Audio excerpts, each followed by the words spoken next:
Hello everyone and welcome to the Trade Ideas Live Trading Room Recap for, what day is it today? Wednesday, July the 29th. My name is Barry Anderson, moderator of your trading room. Any questions you may have for me, you can use this email address. This is a link for the free room, 100% free. You do not have to be a member of Trade Ideas to be in our free trading room. The room is open Mondays to Fridays, 9 a.m. to 3 p.m. Eastern Time. I share my screen and I'm live on the mic. And in the email you're getting, you will see a promo code for 15% off either the first month only or the entire year of a Trade Ideas subscription. Well, only one stock to talk about, guys. Let me just get my symbol linking going. And that, of course, is KODK.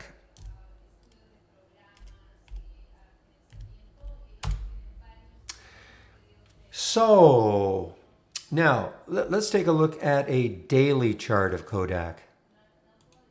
Okay, now, just give me a second here. I am in an AI trade that, I'm not loving it. Just gonna have to keep an eye on it. But anyway, here's KODK. So KODK 2 days ago had a little bit of a pop. Okay, now it's actually on a little bit of volume. You can't see it. It's this because this chart now is exponential. So a little bit of a pop, and I don't think anybody really saw any news on it, and if you know KODK, the old camera company, and then in 2018 somehow got tied in with the crypto plays.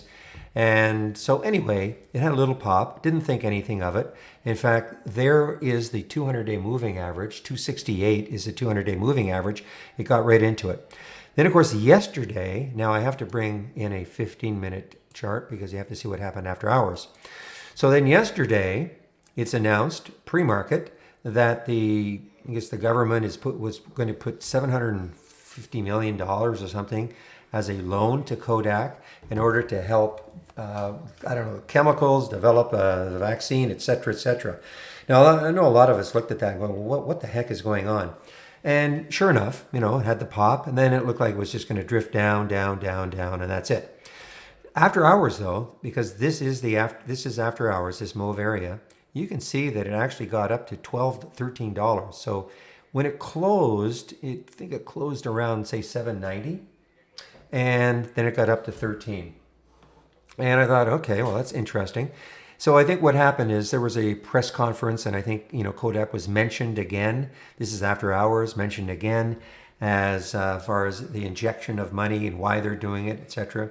All right, wake up this morning, and this is what I see. I'm on the West Coast, so I got up right around 4 o'clock in the morning. Not in order to trade this, but that's the time I usually get up, and I'm seeing that it's holding its own right around here. I'm thinking, boy, I tell you.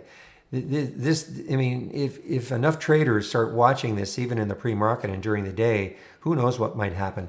The float is only 18 million, so it's a very low float. So who knows what might happen? So I watched this for a while, and let me expand this up just a little bit. And I saw this bottoming tail. I thought, okay, well, maybe that's it. Look, if you were one of these people that had been holding on to KODK for like almost months, almost years down at this price, you're just so happy that it's up at this, $12 price. You see something like this happen, you think, oh my gosh, I've got to get out of it. So, I watched that bottoming tail, but then I saw the buyers take it right back up. And so, typically what I like to do is I like to see a stock break over a whole number. So I just thought, you know what, I'm going to take this trade. So unbelievably, in the pre-market, I got into this trade at 1303. And I sold some right here just before 14, actually 1404, just over 14.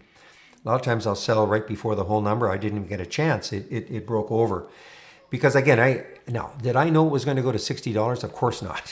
Had I known, I would have held everything, and I would have mortgaged my entire the home, everything I have to, or everything I own. But obviously, I didn't know it was going to do this, so I took some out at 1491, or I'm sorry, 1404. Took some out just before 15, and then I took some more out. This is all in the pre-market. Took some more out at 16. Then watch in absolute amazement as it got all the way up here. Now, I didn't have that much left, my sale at 16. I did take some out at 36.07. I mean, it seems crazy to say that I'm in at 13.03 and I took some out at 36.07. And then I watched it do this. I mean, by the way, this got halted many, many times. Watch it go up here. And then finally on the way down, I got rid of the balance. Just before I started this video, I said, guys, you might want to watch this to see if it breaks out again on some volume. Now, the volume did come in, a little bit of a break. And, you know, certainly there's a couple of dollars here. And you never know. I mean, this is certainly not a suggestion or anything like that. But, I mean, all that traders are looking at is, wow, I mean, it did get up to $60. So, but, you know, these sort of moves, few and far between. And, you know, I don't trade the pre-market that often. Luckily, I did get up early enough, my time zone.